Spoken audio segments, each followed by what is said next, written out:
श्रीमद् वल्लभाचार्य जी महाराज, जिनकी कृपा से, वैसे तो गोसाई श्री विठलनाथ जी के छप्पे में श्री नाभाजी कहते हैं कि कलयुग में द्वापर कियो।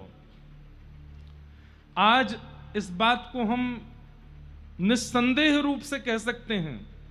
कई लोग पुष्टि मार्ग को नहीं जानते होंगे, कई लोग श्रीमद् वल्लभाचार्य जी की परंपरा को भले ही इतने अच्छे से नहीं समझ पाए होंगे, अन्य अन्य भावों में भी आप व्यवस्थित हैं, अन्य अन्य संप्रदायों में भी आप दीक्षित हैं, लेकिन घर में जो गोपाल जी की सेवा आपके विराज रही है, ये कृपा तो महाप्रभु जी की है, ये उन्हीं की कृपा से है।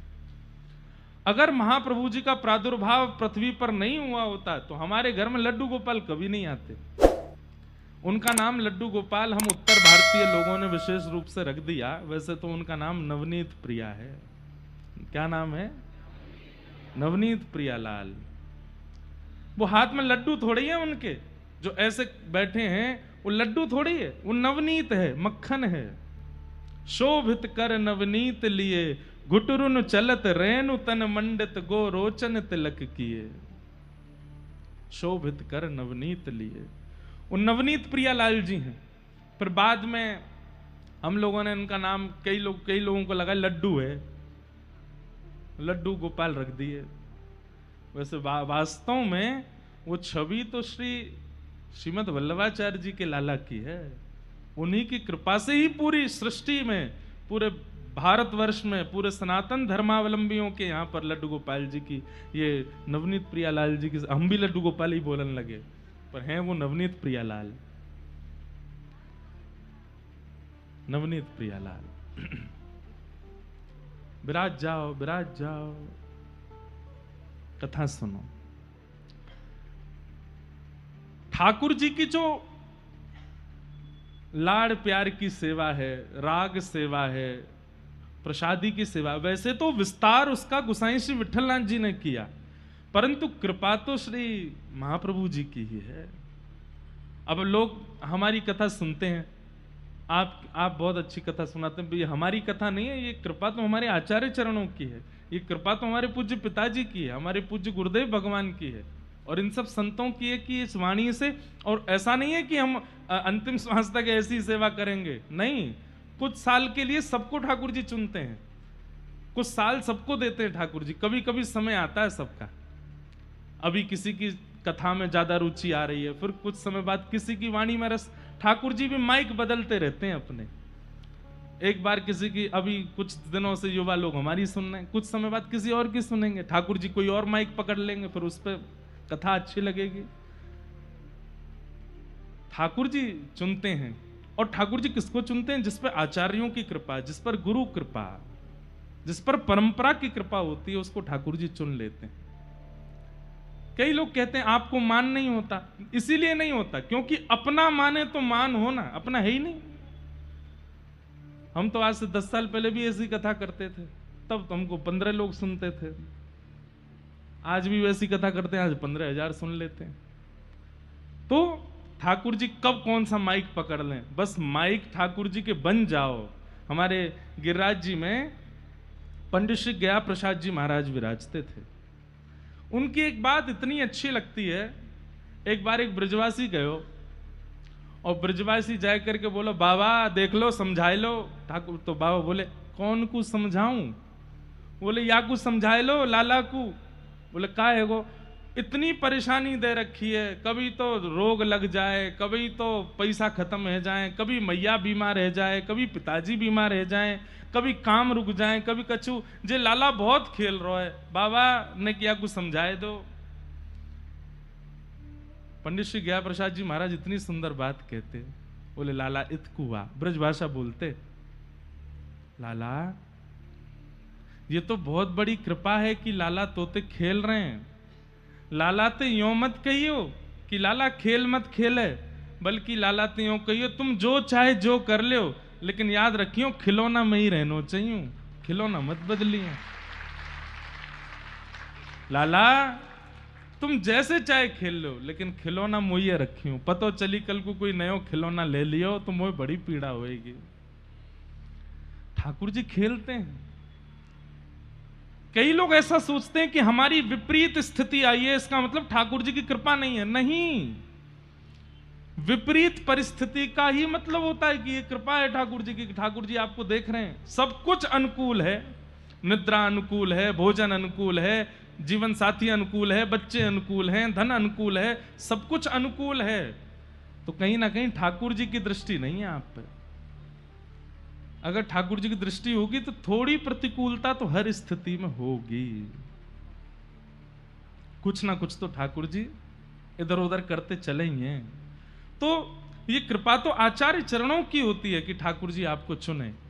ऐसे ही हमारे श्री गोसाई विठलनाथ जी को चुना ठाकुर जी ने। अरे वो तो स्वयं भगवान ही है, स्वयं अभी चरित्र लीला हम सुनेंगे, स्वयं ठाकुर जी हैं। तो आज जिनका चरित्र है, ऐसे महाप्रभु जी को हम प्रणाम करते हैं। स्वच्छंद छप्पे भागवत भक्तमाल जी में श्रीमद वल्लभाचार्य जी का नाभा जी ने केवल नाम स्मरण किया, और नाम स्मरण कहकर के भी विदित शब्द का प्रयोग किया। सब लोग ध्यान से सुनिएगा। विदित, विदित का मतलब क्या होता है? पॉपुलर। श्री वल्लभाचार्य जी के नाम स्मरण में विदित शब्द का प्रयोग करके नाभा जी कहते हैं कि ये बहुत प्रसिद्ध हैं। इसलिए इनका चरित्र में बहुत विस्तृत नहीं कहूंगा, थोड़ा सा कहूंगा। लेकिन गोसाई विठलनाथ जी का चरित्र खूब विस्तृत कहा नाभा जी ने। तो ऐसे महाप्रभु जी का जितना चरित्र यहां कहा गया है, उतना हम लोग स्मरण कर लेते हैं। आपका जन्म दक्षिण भारत के कांकरवाड़ नामक ग्राम के निवास करने वाले तैलंग ब्राह्मण, कांकरवाड़ ग्राम के निवासी तैलंग ब्राह्मण थे, और उनका नाम था श्री लक्ष्मण भट्टी जी महाराज। और आपकी श्री माता जी इलम्मा गारू जी, आप दोनों के यहां संतान रूप में साक्षात अग्निदेव। और वैसे हमारे ब्रज भाव में और पुष्टि मार्ग में भी कई जगह ऐसा सुनो है कि स्वयं श्री यशोदा जी, स्वयं श्री यशोदा मैया ही श्रीमद वल्लभाचार्य जी के रूप में पधारी है। इसीलिए पुष्टि मार्ग परंपरा में ठाकुर जी की सेवा पद्धति, सेवा भाव में लोल्य भाव है। लोल्य भाव मतलब लाला मानो उनको, और स्वयं मैया की भांति स्वयं वैसे उनकी सेवा करो। वैसे तो देखो, एक बात मैं आपको कहूं, सेवा पद्धति कैसी होनी चाहिए? सुबह ठाकुर जी की मंगला करो मैया के भाव से कि आप मैया हो, वो लाला है, और छोटे लाला के प्रति जितना वात्सल्य हो सके उतना वात्सल्य सुबह के समय ठाकुर जी की सेवा में रखो। श्रृंगार के समय भाव रखो गोपी भाव। जैसे गोपी वो ठाकुर जी के एक एक श्रृंगार को देखती है, कानन में कहा पहनो है, सिर पर कैसी पाग है, गले में कैसे कड़ू कंठा धारण किए हैं, चरणन में कैसे नूपुर हैं, कैसी कौंधनी पहनी है, कैसी पोशाक है, वहां को रंग कैसा, वहां में गोटा कैसा। तो ठाकुर जी की मंगला की सेवा में यशोदा जी को भाव, ठाकुर जी की श्रृंगार राजभोग की सेवा में गोपी को भाव, और ठाकुर जी की शयन की सेवा में प्रियतमा को भाव। कोई प्रियतम हमारे शयन कर रहे हैं, उस भाव से उनको शयन कराओ। ये स्थिति होनी चाहिए आपकी। तो लक्ष्मण भट्ट जी और श्री इलम्मा गारू देवी जी के यहां आप पुत्र रूप में जन्मे। मैंने पहले भी आपसे कहा था कि दिव्य महापुरुष आपके यहां स्वयं आते हैं आपकी स्थिति देख करके। माता पिता की पवित्रता कितनी है, माता पिता का जीवन कैसा है, माता पिता के व्यवहार कैसे हैं, उनको देखते हुए दिव्य महापुरुष स्वयं चुनते हैं कि हमें इनके यहां जन्म लेना है। महाप्रभु जी जिस वंश में प्रकट हुए, उस वंश के एक आपके पूर्वज, आपके परपर दादा गुरु, आपके परपर दादाजी महाराज, उन्होंने सोम यज्ञ करने का अनुष्ठान व्रत लिया था, और 100 सोम यज्ञ करने का भाव आपने रखा था। और यज्ञ करने के पीछे एक ही भाव था कि इस यज्ञ के प्रभाव से हमारे यहां एक दिव्य तेजोमय बालक का प्रादुर्भाव हो। लेकिन आपके वो 100 यज्ञ पूरे नहीं हो पाए। तो आपने कहीं लिख दिया कि मेरे वंश में जितने भी बालक हों, सबसे मेरी प्रार्थना है कि 100 यज्ञ की मैंने संकल्प लिए हैं, इतने यज्ञ हमारे हो गए, आगे जितने बालक हों वो यज्ञ करते रहें। कहते हैं 100वां यज्ञ कब पूरा हुआ? जब श्री लक्ष्मण भट्ट जी महाराज का प्रादुर्भाव हुआ, महाप्रभु जी के पिताजी। तो आपने जब 100वां यज्ञ पूरा किया तो आपने उत्सव मनाया और आप बड़े प्रसन्न होकर के सबसे बोले, हमारे पूर्वजों की जो इच्छा थी 100 यज्ञों की, वो अब जाकर के हमारी पीढ़ी में आकर के पूरी हुई है। अपने गांव में तो उत्सव किया ही, लेकिन आपके मन में भाव आया कि सब पत्नीक हम काशी जाएं और काशी के विद्वान ब्राह्मणों को भोज करा करके वहां उत्सव करें इस यज्ञ का।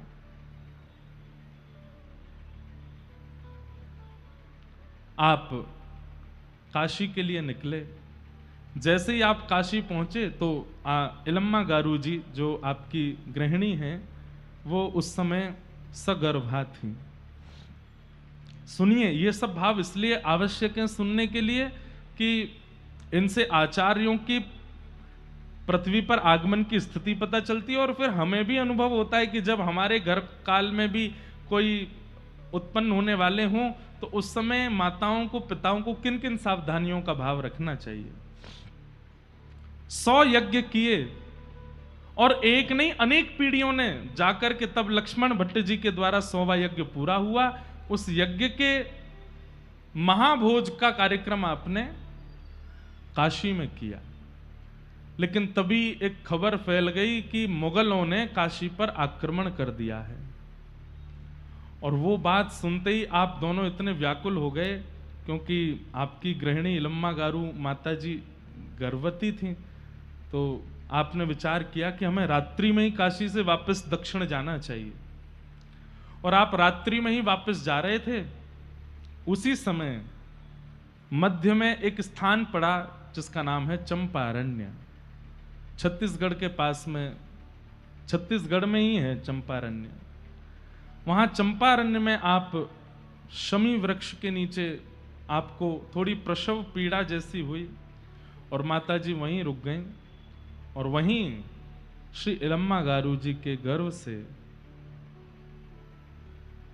कलयुग में द्वापर प्रकट करने वाले, घर घर में गोपाल जी को विराजमान करने वाले, पुष्टि मार्ग के प्रवर्तक श्रीनाथ जी को हमें प्रदान करने वाले श्रीमन महाप्रभु श्रीमद वल्लभाचार्य जी महाराज का प्रादुर्भाव हुआ है।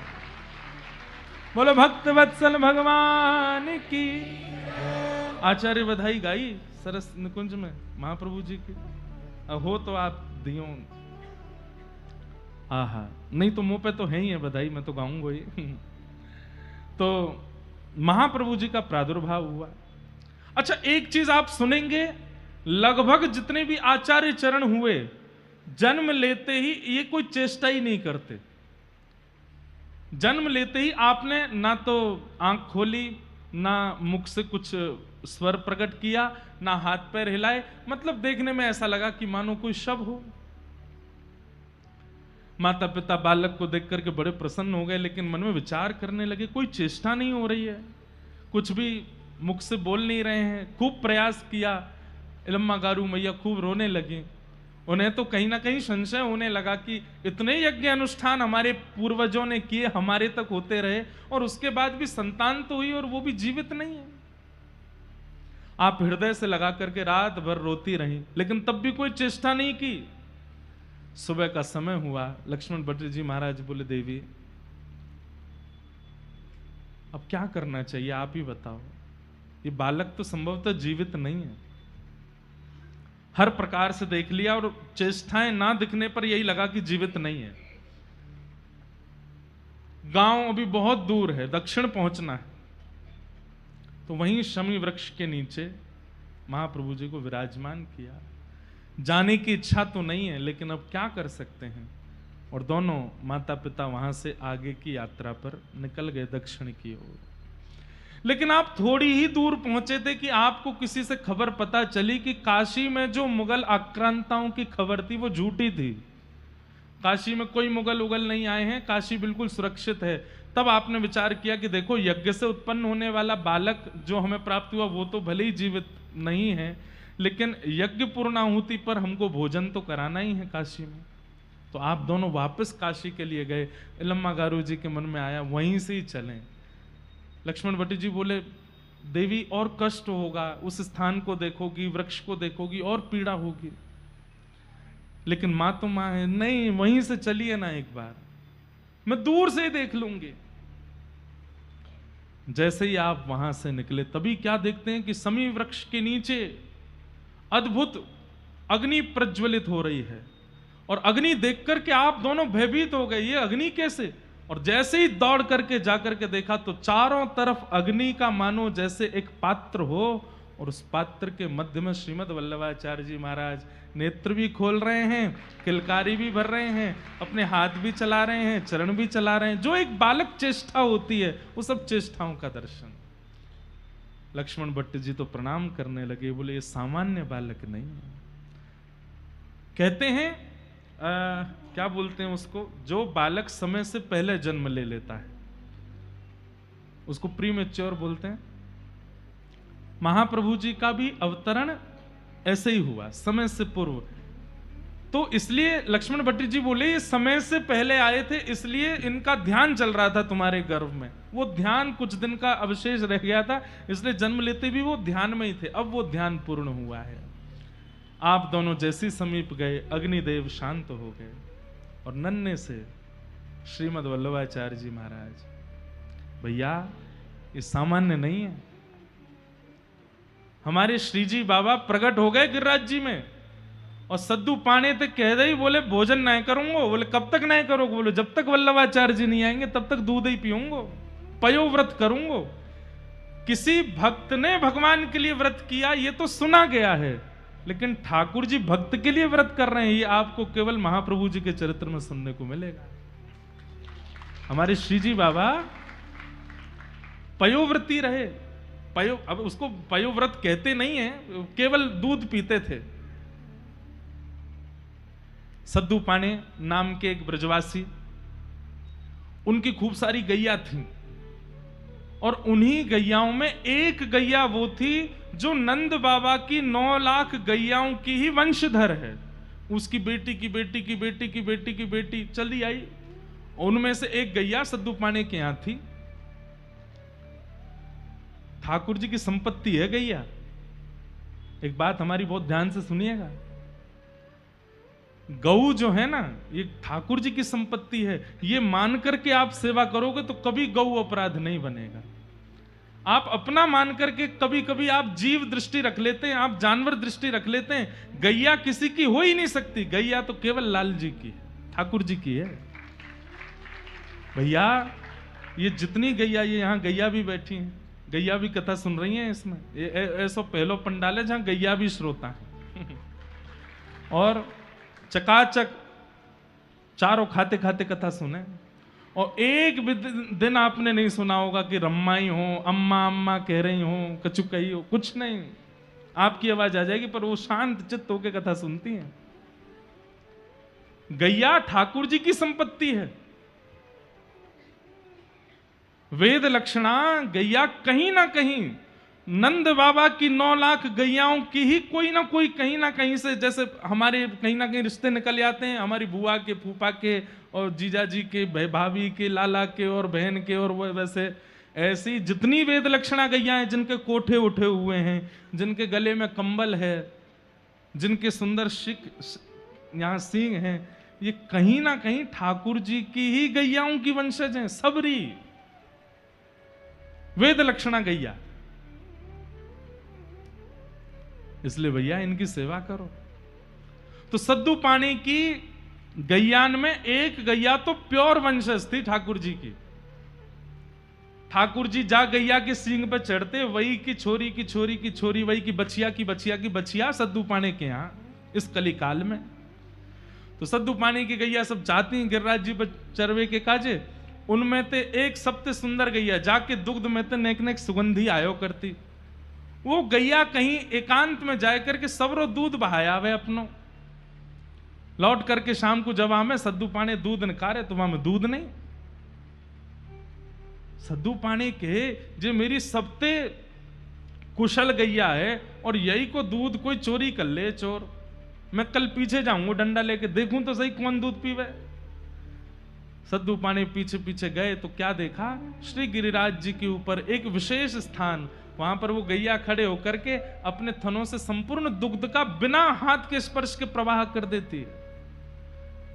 सद्दू पानी ने दौड़ करके जाके देखा, कुछ शिलाओं को जब हटाया तभी क्या देखते हैं, ठाकुर जी की भुजा, श्रीनाथ जी की ये भुजा है। वहां पर आपने जैसे ही भुजा देखी आप और निकालने लगे तो ठाकुर जी बोले कि अभी कछु दिना बाद मेरो प्रादुर्भाव है जाएगो, अभी तुम मुंह को यहां से मत निकारो। और सुनो सद्दू पाने, जे मेरी गैया की ही लाली की लाली की लाली की लाली है, या हमारे जो मुंह दूध पिवावे आवे, तो तुम चिंता मत करियो। सब लोग हाथ की ठाकुर जी के हस्तकमल की पूजा करते थे, पूरे सब ब्रजवासी जा जा करके। फिर पावन दिवस आया और एक दिन श्रीनाथ जी का सुंदर स्वरूप श्री गिरिराज जी से प्रकट हो गया। और जब वह स्वरूप प्रकट हुआ, सद्दू पाने गए, बोले जय जय, आपको कहाँ पवाऊं, कहाँ भोग लेके आऊं, आप आज हमारे घर ठाकुर जी पधारे हैं, हमारे ब्रज में ठाकुर जी प्रकट में। ठाकुर जी बोले मैं तो केवल दूध पीऊंगा, तेरी लाली है वाह ते कह दे रोज मुंह को दूध कोई भोग लगाया करेगी, अन्न तो मैं तब पाऊंगो जब श्रीमद वल्लभाचार्य जी महाराज ब्रज आएंगे और आकर के मुंह को अपने अंक से लगावेंगे, और वही जब मेरा भोग लगावेंगे तभी मैं अन्न पाऊंगा, नहीं तब तक केवल दूध पान करूंगा। तो इसको अगर पयोव्रत कह दिया जाए तो कोई अतिशयुक्ति नहीं कि श्रीजी बाबा ने वल्लभाचार्य जी के लिए पयोव्रत किया, कि जैसे हम व्रत कर रहे हैं, कोई सोमवार को व्रत कर रहे हो कि सुंदर पति मिले, कोई बृहस्पतिवार को व्रत कर रहे हो कि हमारे ये हो, कई शिष्यगण वैसे व्रत करते हैं कि हमारे घर गुरुजी आ जाएं। ऐसे ही ठाकुर जी ने व्रत किया हो पय का, दूध का, कि श्रीमद वल्लभाचार्य जी व्रज पधारे हैं। वही वल्लभाचार्य जी का आज यहां प्रादुर्भाव हुआ। एक बधाई तो गाई लें महाप्रभु जी के प्राकट्य की। हमारे पुष्टि मार्ग के आचार्य चरण गाते हैं, हाँ हाँ,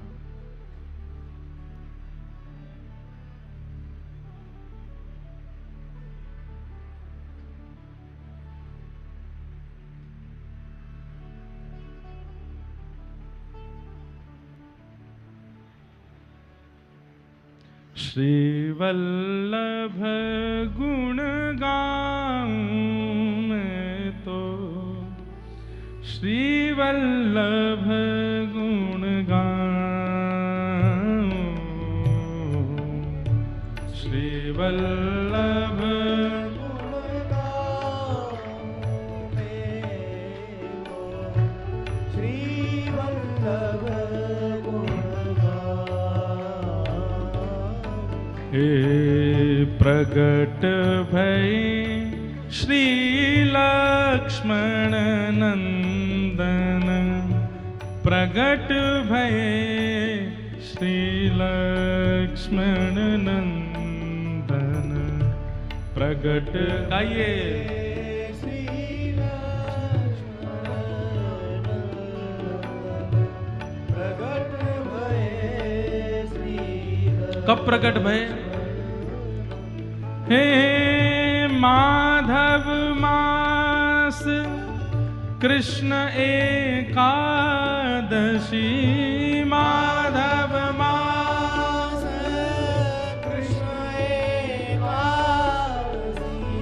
प्रगटे आनंद कंदन, प्रगटे प्रगट भये श्री लक्ष्मण नंदन, प्रगट भये श्री लक्ष्मण नंदन, प्रगट भये श्री।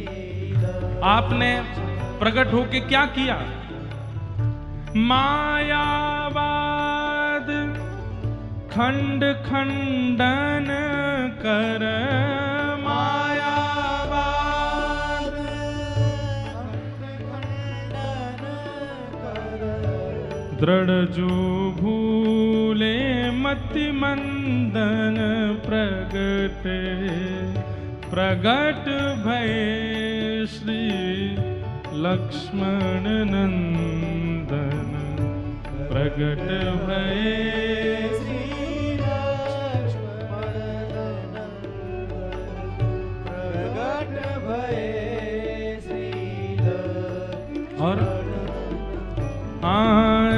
दैवी जीव उद्धारण कारण, दैवी जीव उद्धारण कारण, सेवा बताई भजनानन नंदन, सेवा बताई भजनानन नंदन।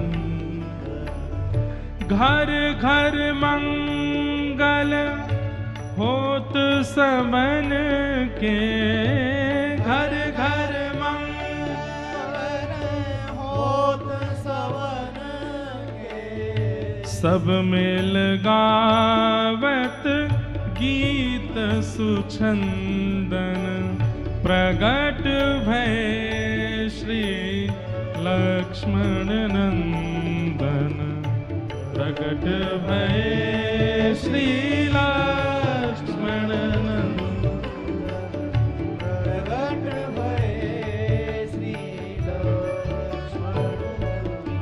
हे श्री वल्लभ की चरण कमल रज, श्री वल्लभ की चरण कमल रज, श्री वल्लभ की चरण कमल रज, श्री वल्लभ की चरण कमल रज, निस दिन याचत गोकुल चंदन, प्रगट भय श्री लक्ष्मण नंदन, प्रगट भय श्री लक्ष्मण नंदन, प्रगट भय श्री लक्ष्मण। हे प्रगट भय श्री लक्ष्मण नंदन, प्रगट भय श्री लक्ष्मण नंदन, प्रगट भय श्री लक्ष्मण नंदन, प्रगट भय श्री लक्ष्मण। बोलो श्रीमद् वल्लभाचार्य महाप्रभु की जय। महाप्रभु जी प्रकट हुए, आपकी रूप कांति बिल्कुल जैसे मानो कोई साक्षात अग्निदेव ही हों। इलम्मा गारू मैया और श्री लक्ष्मण भट्ट जी आपको लेकर के फिर काशी गए। अब इसमें ये बात कह सकते हैं कि मैया इलम्मा गारू जी और श्री लक्ष्मण भट्ट जी काशी में ब्राह्मण भोज करा रहे थे, तब तक महाप्रभु जी का आगमन नहीं हुआ था। इसलिए ठाकुर जी ने ऐसी योजना बनाई, बोले पहले यज्ञ का फल जो महाप्रभु जी हैं पहले वो आ जाएं, उसके बाद ब्राह्मण भोज होना चाहिए। इसलिए पूरी लीला हुई कि लक्ष्मण भट्ट जी दक्षिण को जाने लगे, रास्ता में ही जन्म हुआ और उनको लेकर के जब काशी गए वापस, तब जाकर के सोम यज्ञ की पूर्णाहुति का ब्राह्मण भोज हुआ।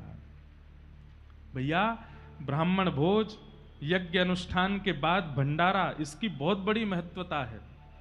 आप लोग उसका अनुभव तब करेंगे जब अनेक संख्या में वो करा दिए जाएंगे, पर उसमें यह भावना नहीं होनी चाहिए कि प्रचार हो जाए कि हमने इतने लोगों को पवाया, ऐसा भंडारा कराया। आजकल भंडारों का फल क्यों नहीं मिलता? क्योंकि प्रचार में और उससे मिलने वाली ख्याति में लोगों की निष्ठा ज्यादा हो जाती है। भंडारे का फल क्या होना चाहिए? यज्ञ अनुष्ठान के बाद कराने वाला भोजन का रूप क्या होना चाहिए कि भाई 33 कोटि देवता बड़े व्यस्त हैं, स्वयं तो आ नहीं पाए, तो अपने अपने जैसे स्वभाव वाले जीवों को भेजा है और वही सब आकर के हमारे यज्ञ अनुष्ठान की प्रसादी पा रहे हैं। उनको देव रूप मान करके, उनको ऋषि रूप मान करके ही वंदन करना, तभी यज्ञ का फल प्राप्त होता है, उस भंडारे का फल प्राप्त होता है। आचार्य महाप्रभु की सन्निधि में भंडारा हुआ और यज्ञ की पूर्णाहुति हुई। धीरे धीरे आप बड़े हुए, 5 वर्ष की अवस्था में आपका यज्ञोपवीत संस्कार हो गया। 13 साल की अवस्था में ही संपूर्ण वेद शास्त्र पुराण आदि का आपने अध्ययन कर लिया। काशी में रहते थे, विद्वानों की भूमि, विद्वानों से पढ़ते रहते थे। श्री विष्णु चित्त प्रवृत्त वैष्णवाचार्य से इन्होंने भक्ति शास्त्र का गहन अध्ययन किया। सब अध्ययन करने के बाद में आप प्रकांड विद्वान हो गए। एक विद्या विषयी राजा था, विद्या का उसको बड़ा व्यसन था, विजयनगर में रहता था। बड़े बड़े विद्वानों को बुलाकर के उनके शास्त्रार्थ आदि कराता था और फिर उनको खूब दान दक्षिणा आदि देता था। उसने आपको निमंत्रण भेजा तो आप विद्यानगर गए। वहां जाकर के आपने बड़े बड़े विद्वानों को अपने भक्ति शास्त्र, अपने ज्ञान से आनंदित किया। विजयनगर के राजा ने आपको प्रसन्न होकर के खूब सारी दक्षिणा और दान धन दिया। राजा के मन में किंचित ये भाव आ गया था कि मैं इतना सारा धन दे रहा हूं, इससे महाप्रभु जी मेरा यश गाएंगे। लेकिन महाप्रभु जी ने जितनी दान दक्षिणा मिली सब बांट दी वहीं पे ही। जितने भी राजा ने दिए उनको स्वर्ण मोहर दी, चांदी की मोहर दी, हीरे जवाहरात जो भी दिए सब जो ब्राह्मण हारे उनसे उन्हीं को ही दे दिया। बोले इधर आओ, तुम हमसे हारे थे, लो कुछ अंश आप लो, कुछ अंश आप लो। इस प्रकार सब में बांट दिया। सब लोग महाप्रभु जी के आनंद। हम एक बात कथा में कहते हैं, ठाकुर जी जीवन में आ जाएंगे या आवे को मन बना रहे होंगे तो संग्रह की स्थिति नहीं रहेगी, बहुत इकट्ठा करने का मन नहीं होगा। आपका मन होगा जितना हो सके दे दें। अगर ये स्थिति किसके चित्त में है तो निश्चित है या तो ठाकुर जी आ गए या आवे वारे हैं, तभी आप ऐसे बन सकते हो। बहुत इकट्ठा करने का जिसका मन हो जाता है ना, ओहो उसको ये अब हम अपनी प्रशंसा नहीं कर रहे हैं, पर इतने लोग मिलते हैं हमको, इतनी सारी वस्तु दे करके जाते हैं, महंगी से महंगी वस्तु दे जाते हैं, हमें पता ही नहीं होती है। और जब वही वस्तु, अब एक जगह कोई आए, आकर के उन्होंने हमको माला पहना दी। अब कई बार ऐसी मोतीन किसी माला पहना दे ना बाबा, मैंने कहा ऐसी रेडीमेड होगी। और जैसे पहनाई तो इतने में एक छोटा बालक आया, बालकों से हमारा प्रेम है ही है। मैंने उतार के उसको पहनाई तो गेट से ही दौड़ा दौड़ा आया, महाराज जी 5 लाख रुपए की है वो। मैंने कहा बेटा अब तो पहना दे, अब तो इसी की है अब नहीं लूंगा वापस। तो अब 2 बातें यहां सिद्ध हो गई।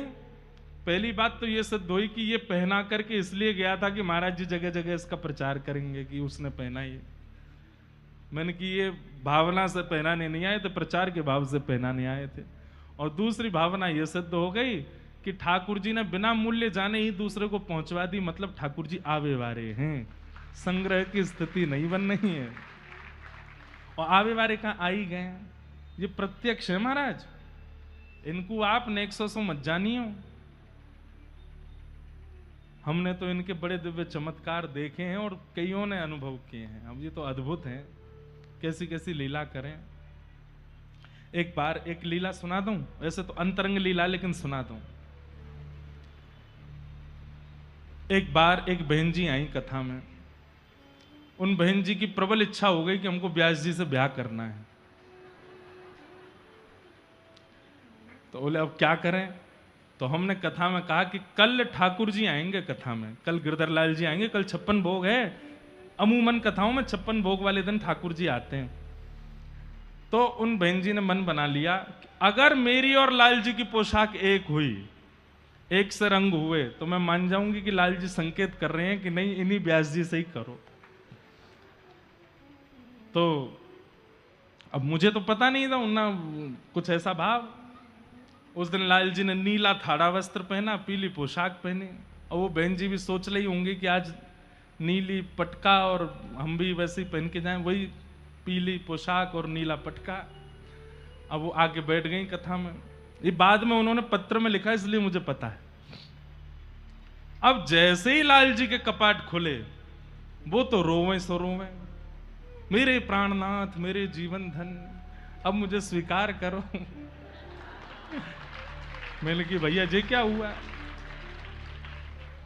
तो अब वो रोवें सो रोवें। अब भावुक लोग भी तो आते हैं कथा में, तो मैंने कि बेचारी देखो लाल जी को देख कैसी रो रही है, गिर गिर जा रही है बेचारी। फिर उन्होंने एक पत्र भिजवाया, तो पढ़ लेता हूं मैं कभी कभी, जो लोगों की जिज्ञासा आती है, कईयों के भाव आते हैं सब। जैसे ही मैं पढ़ा, वो पहले ही दिनांक लिखा था एक रात पहले का, कि इस दिनांक को मैं ये पत्र लिख रही हूं और कल मैं पीली पोशाक पहन के उस पर नीला ये पहन के जाऊंगी। अगर लाल जी यही पहन के आए तो मैं मान जाऊंगी कि लाल जी की आज्ञा है कि तुम व्यास जी का ही वर्ण करो। मैंने कि लाल जी ये कैसी लीला करते हो आप? अंदर आकर के कक्ष में तो देखे तो लाल जी मंद मंद मुस्कुरा रहे थे, बोले आनंद आ गए हो, आज आनंद आया हो। तो ऐसे हमारे लाल जी बहुत उधम करते हैं, खूब आनंद करवा दें, जन कौन कौन के हृदय में कैसी कैसी भावना प्रकट करवा दें।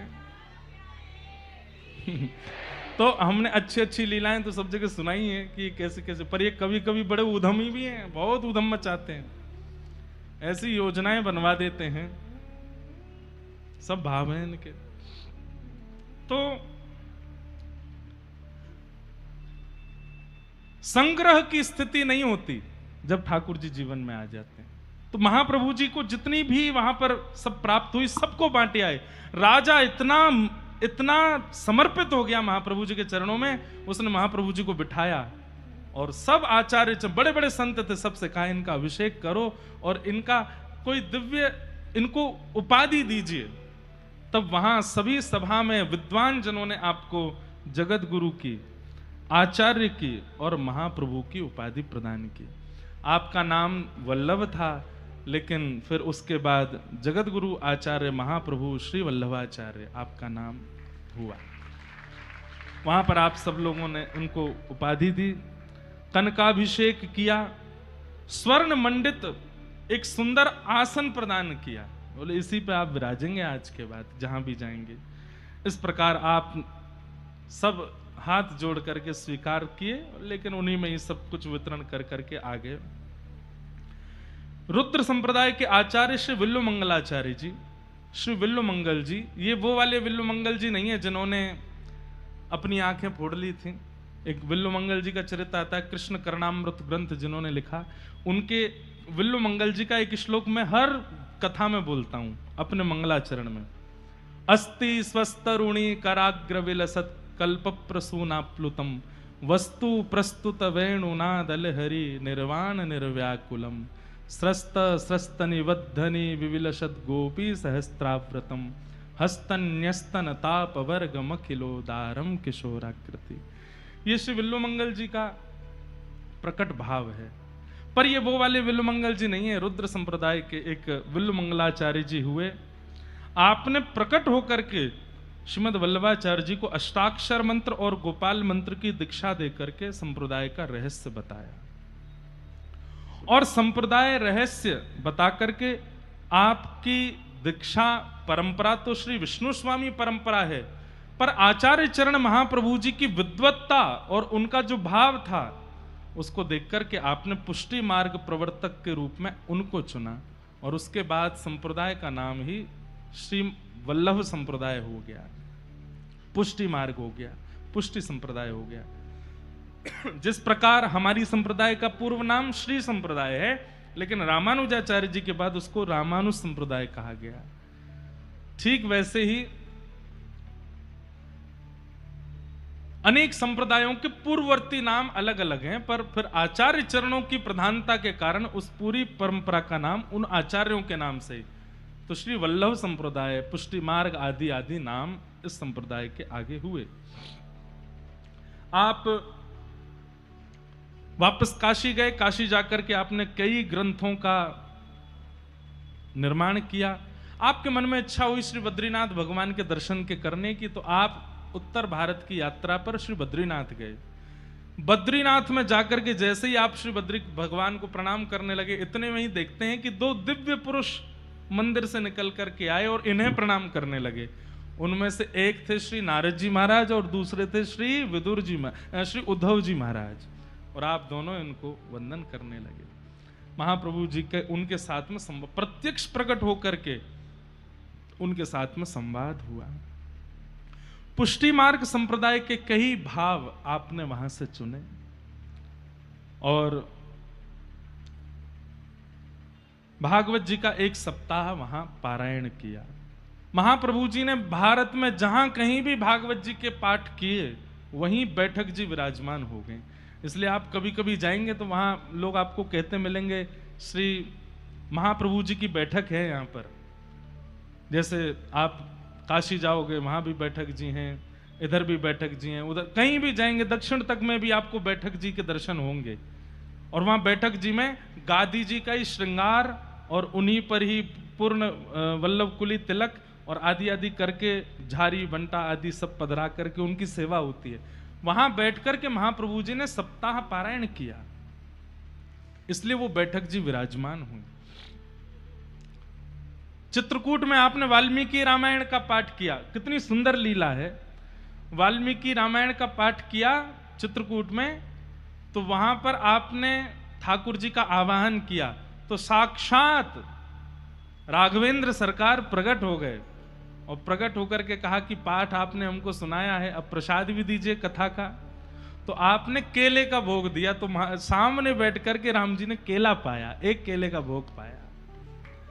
महाप्रभु जी के चरित्र में आपको एक बहुत अद्भुतता दिखेगी। आपने बहुत विस्तृत सेवा नहीं की, सूक्ष्म सेवा की, पर उस सूक्ष्म सेवा को भी ठाकुर जी ने ऐसे स्वीकार किया जैसे कोई मणिमाणिक दे रहा हो। अभी आप सुनेंगे कि श्रीनाथ जी भी जब ठाकुर जी प्राप्त हो गए, महाप्रभु जी ने उनके श्रृंगार राग भोग में भी विशेष भाव प्रस्तुत नहीं किए। उन्होंने कहा कि पहले आपका प्रचार करने के लिए हमको ग्रंथ लिखने, इसलिए हम बहुत विस्तृत सेवा नहीं कर सकते अभी। ठाकुर जी बोले तुम जितनी करोगे उतनी में मोकू आनंद है। कई बार हमारा प्रेमी जब सन्मुख होता है ना, अप्रेमी जब सामने होता है तो उससे हम याचना करते हैं ये भी दो वो भी दो, ये दोगे तो करूंगा, ये नहीं करोगे तो नहीं करूंगा। लेकिन अत्यंत प्रेमी होता है ना, उसे हम तुम पानी पिला दो, उसमें ही हम तो बिक जाएंगे, तुम तो जो चाहो दे दो। तेरे फूलों से भी प्यार, तेरे कांटों से भी प्यार, तू जो भी देना चाहे दे दे मेरे करतार, तेरे फूलों से भी प्यार। अत्यंत प्रेम जिसके प्रति होता है उसके प्रति हमारी ऐसी भावना हो जाती है, वो जो प्रदान कर दे हमें सब स्वीकार होता है। ऐसे ही आचार्य महाप्रभु जी जो प्रस्तुत करते ठाकुर जी उसको सहर्ष स्वीकार करते, सहर्ष हृदय से लगाते। आप विवाह के इच्छुक नहीं थे, विवाह नहीं कर रहे थे, यात्राएं कर रहे थे, धर्म प्रचार में लगे हुए थे, और तभी आप प्रस्थान किए महाराष्ट्र में विराजमान श्री पंढरीनाथ भगवान। पंढरपुर में श्री चंद्रभागा नदी जी के तट पर आप विराजमान होकर के भागवत जी के सुंदर भावों का पाठ कर रहे थे, अवलोकन कर रहे थे, दर्शन कर रहे थे। आचार्य महाप्रभु जी के इस भाव से श्रीमद् वल्लभाचार्य जी अत्यंत प्रसन्न हो गए और आचार्य चरणों ने प्रसन्न होकर के मन में भाव रखा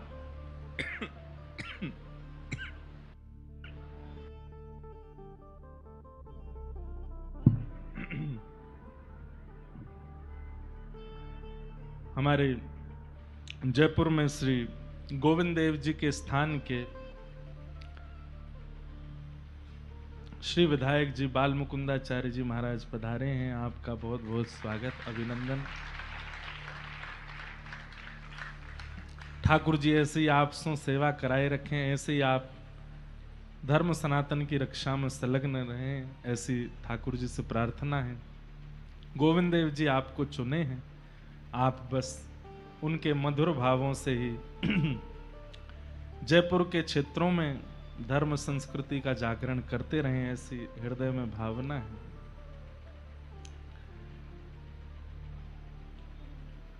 क्या निवेदन कर रहे थे हम? पंढरपुर गए महाप्रभु जी। आप वहां बैठ करके सुंदर दिव्य पाठ कर रहे थे भागवत जी का। इतने में ही क्या देखते हैं, सुंदर चंदन की सुगंधी आ रही है। तभी आपने नेत्र खोल करके इधर उधर देखा तो सामने श्री पंडरीनाथ भगवान प्रत्यक्ष खड़े हैं और प्रत्यक्ष खड़े होकर के आपको दर्शन दे रहे थे। महाप्रभु जी ने आपको प्रणाम किया, प्रणाम करके आज्ञा करें भगवान, आप बड़े आनंद में विराज रहे हैं। बोले हम आपसे बहुत प्रसन्न हैं, आपका पाठ सुनकर के हमारा चित्त नहीं लग रहा था मंदिर में, तो दौड़े चले आए आपके पास। कभी कभी मन में विचार करते हैं, हम इतना पुकारते हैं, इतना गाते हैं, ठाकुर जी ऐसे दौड़ के हमारे सामने तो हमें ना है। महाप्रभु जी के एक श्लोक गायन पे ठाकुर जी आ गए। उनकी स्थिति, उनका व्यवहार, उनकी चित्तवृत्ति ऐसी होगी कि एक भाव ही बहुत है ठाकुर जी को बुलाने को। ठाकुर जी आ गए। महाप्रभु जी बोले आज्ञा करें। बोले अच्छा आज्ञा कर दूं? बोले हाँ कर दो, देख लेना माननी पड़ेगी फिर हमारी आज्ञा। बोले आप जो कहेंगे नाथ सब मानेंगे, स्वीकार करेंगे, आज्ञा कीजिए। पंडरीनाथ भगवान ने आज्ञा की तो आप यहां से वापस जब काशी जाएं, जाकर के विवाह कीजिएगा, गृहस्थाश्रम में प्रवेश कर लीजिएगा। हमारी इच्छा है कि आप गृहस्थाश्रम में प्रवेश करो। महाप्रभु जी तो बिल्कुल बोले अरे ये तो मेरे विचार में ही नहीं आया। ये तो आपका खेल है कि भक्त जो सोच लेता है कि ये मुझे करना है तो वो ना कर पावे, उसकी पूरी योजना आप बनाते हो। मैं कैसे चूक गया आपसे। अब तो ठाकुर जी आपने हमको बांध दिया। ठाकुर जी बोले आपने हमको वचन दिया है, जो हम मांगेंगे आप दोगे। हम आपसे मांग रहे हैं आप गृहस्थ आश्रम में प्रवेश करो, विवाह करो। वल्लभाचार्य जी बोले आप अगर भगवान हो तो हम भी तो भक्त हैं। भगवान को भगवान बनाता कौन है? भक्त ही तो बनाता है। आप अगर चतुर हैं तो हम भी चतुर शिरोमणि हैं। नाथ आपकी इच्छा पूरी मैं करूंगा, लेकिन बदले में मुझे भी कुछ चाहिए। पंडरीनाथ भगवान बोले ये तो हमारी बात नहीं हुई थी। तो बोले आपने भी आज्ञा करने से पहले थोड़ी बता दिया था कि गृहस्थाश्रम में, अब तो सब बात हो गई, अब तो यही होगा। मैं आपकी इच्छा पूरी करूंगा, आप मेरी इच्छा पूरी करो। ठाकुर जी बोले क्या इच्छा है? बोले आपके कहने से विवाह मैं कर लूंगा, लेकिन पुत्र रूप में आप ही मेरे यहां आओगे तो ही विवाह करूंगा। पंडरीनाथ भगवान प्रसन्न भी हो गए और चिंतित भी हो गए, अब क्या करूं। लेकिन महाप्रभु जी को अपने पितृ चरण में स्वीकार करने में ठाकुर जी को कोई संकोच नहीं है, कोई संशय नहीं है। इतने पवित्र हैं, इतने कुलीन हैं, इनके यहां तो पुत्र बनकर के आने में हमारा आनंद ही होगा। ठाकुर जी बोले ठीक है, हाथ में लाओ, डन, डील पक्की, आप विवाह करो, हम पुत्र बन के आते हैं। और श्री विट्ठल भगवान की आज्ञा से महाप्रभु श्रीमद वल्लभाचार्य जी महाराज लौट करके आए और काशी के ही श्री देव भट्ट जी की कन्या, उनके साथ में विधिवत आपका विवाह संपन्न हुआ। किसी कार्य को आप करते हैं तो उस कार्य का लक्ष्य यदि भगवत प्राप्ति है तो वो कार्य कैसा भी हो सुंदर ही हो जाएगा। चाहे वो विवाह का हो, चाहे वो संतान प्राप्ति का हो, चाहे वो धन की प्राप्ति का हो। आप धन अर्जन भी अगर इसी भावना से करते हैं कि धन अर्जन करके हमको अनुष्ठान कराना है, कथा करानी है, गोविंद देव जी में सेवा करनी है, वृंदावन में बंगला बनवाने हैं, उसके लिए धन कमाना है, तो धन भी सुंदरता से आएगा और इतनी उपयुक्त स्थिति में आएगा कि आप ठाकुर जी की सेवा में आनंद से उसको व्यतीत कर सको। पर उद्देश्य ही अपना भरण पोषण और अपने ऐशो आराम होते हैं, तो फिर धन भी कलयुग को लेकर के आता है साथ में। हम कितने ऐसे बालकों को जानते हैं जो केवल अध्ययन ही इसीलिए कर रहे हैं कि अध्ययन करके हम कुछ बन जाएंगे, उसके बाद धन कमाएंगे, जो धन आएगा उससे हम प्यारे गिरधर लाल जी का अपने यहां उत्सव कराएंगे, कभी कथा कराएंगे, कभी वृंदावन में कोई मनोरथ कराएंगे। एक लाली है, वो तो इतनी परम भक्त की नाम के बगैर एक क्षण नहीं रहती। लेकिन माता पिता चाहते कि डॉक्टर बन जाए। हमसे कहा आप समझाओ महाराज जी, आपकी बात मानती है। तो मैंने कहा, तो बोली इतना मैं पढ़ ही नहीं सकती, मेरे को पढ़ना ही नहीं है, मेरे को तो बस ठाकुर जी का सेवा करनी है, नाम जप करना, आनंद से कथा सुननी है, उसमें राजी हूं। हमने कहा देखो, हमारे वृंदावन के कई संत ऐसे हैं, वो हॉस्पिटल नहीं जाते, वो अपने सुई नहीं लगवाते, दवाइयां नहीं खाते। हम तुमसे याचना करते हैं कि तुम एक ऐसे डॉक्टरी की पढ़ाई करो, ऐसे विद्वान डॉक्टर, एक वैद्य के रूप में या डॉक्टर के रूप में अपना निर्माण करो, और आकर के डॉक्टर बनते ही वृंदावन आ जाना। बाकी सब लोगों से तो धन लेना, लेकिन ब्रजवासी और संतों की मुफ्त में सेवा करना, इसलिए डॉक्टर बन जाओ। ये वचन हम आपके माता पिता से ले लेते हैं कि आप वृंदावन में ही डॉक्टर बनोगे, वहीं क्लिनिक खोल के वहीं हॉस्पिटल चलना, जो भी। तो वो इसी याचना से ही पड़ती है कि मुझे वृंदावन वास मिल जाएगा। निरंतर हरिनाम संकीर्तन करने वाले साधु महात्मा वैसे तो कभी बीमार ना हो, लेकिन कभी कोई